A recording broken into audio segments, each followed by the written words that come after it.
Bayangin deh kalian punya tangan pelindung yang siap bantu ketika tiba-tiba sakit, kecelakaan, atau butuh perawatan. Nah, BPJS ini ibarat tameng pelindung versi resmi dari pemerintah.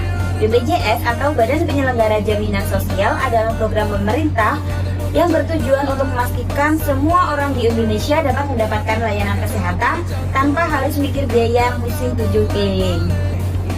Dengan BPJS, kalian bisa berobat mulai dari klinik hingga rumah sakit rujukan BPJS. Yang penting, kalian ikut anjuran rujukannya hingga bayar iuran tiap bulannya. BPJS Kesehatan diatur oleh Undang-Undang Nomor 40 Tahun 2004 tentang Sistem Jaminan Sosial Nasional dan Undang-Undang Nomor 24 Tahun 2011 tentang BPJS. Program Jaminan Kesehatan Nasional sendiri digunakan berdasarkan Perpres 82 Tahun 2018 yang mengatur iuran, pelayanan yang ditanggung, hingga mekanisme pendaftaran.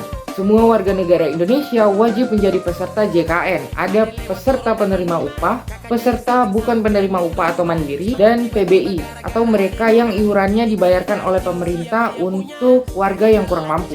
Seluruh peserta berhak mendapatkan layanan kesehatan mulai dari fasilitas kesehatan pertama hingga rujukan ke rumah sakit. Sistemnya berjenjang, mulai dari puskesmas atau klinik hingga rujukan ke spesialis. Dengan memahami regulasi BPJS Kesehatan, kita dapat menggunakan layanan kesehatan dengan lebih tepat. Nah, jadi teman-teman, di Indonesia terdapat dua metode pembayaran. Yang pertama ada retrospektif dan juga prospektif. Retrospektif sendiri yaitu pembayaran sesuai apa yang diberikan dan juga bisa meningkat sesuai jumlah dan juga jenis pelayanannya.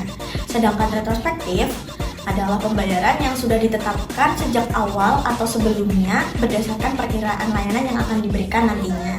Nah, di Indonesia sendiri kita menggunakan metode prospektif, menggunakan sistem Casemik dan juga Inasibikis. Sebenarnya retrospektif juga masih digunakan di beberapa konteks, namun prospektif lebih dinilai sangat efektif dan juga efisien. Nah, setelah penjelasan tadi, semoga kita semua bisa lebih bijak mengelola biaya kesehatan yang efisien dan juga berkualitas. Lalu bagaimana sih untuk pemeriksaan menggunakan BPJS? Yang pertama yaitu mendatangi Vaskes tingkat 1. Vaskes kesehatan tingkat 1 adalah tempat pertama yang harus Anda datangi saat ingin menggunakan BPJS Kesehatan. Contohnya seperti puskesmas, klinik pratama, dan juga dokter umum. Nah, tempat inilah yang akan mendapatkan pemeriksaan awal dan juga konsultasi, pengobatan dasar maupun layanan kesehatan.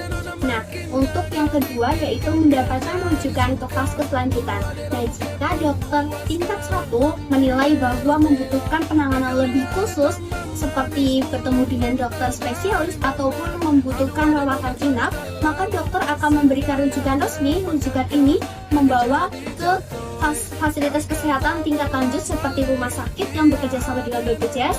Tanpa rujukan tidak bisa langsung datang ke dokter spesialis kecuali dalam kondisi tertentu seperti gawat darurat. Lalu yang ketiga adalah mendatangi IGD tanpa rujukan dalam keadaan darurat. Nah, dalam situasi inilah, misalnya seperti kecelakaan, pendarahan hebat, serangan jantung, ataupun kondisi yang mengancam nyawa, maka tidak perlu menggunakan surat rujukan. Boleh langsung menuju ke instansi gawat darurat, ke rumah sakit mana saja walaupun tanpa rujukan dan juga mungkin tidak bekerja sama dengan rumah sakit. Namun, BPJS akan tetap bertanggung jawab untuk menanggung biaya sesuai gawat darurat. Nah, jadi intinya itu teman-teman adalah BPJS itu hadir supaya biaya kesehatan kita itu bisa terkontrol dan bisa ditanggung bersama-sama lewat iuran yang dikelola dalam sistem jaminan nasional.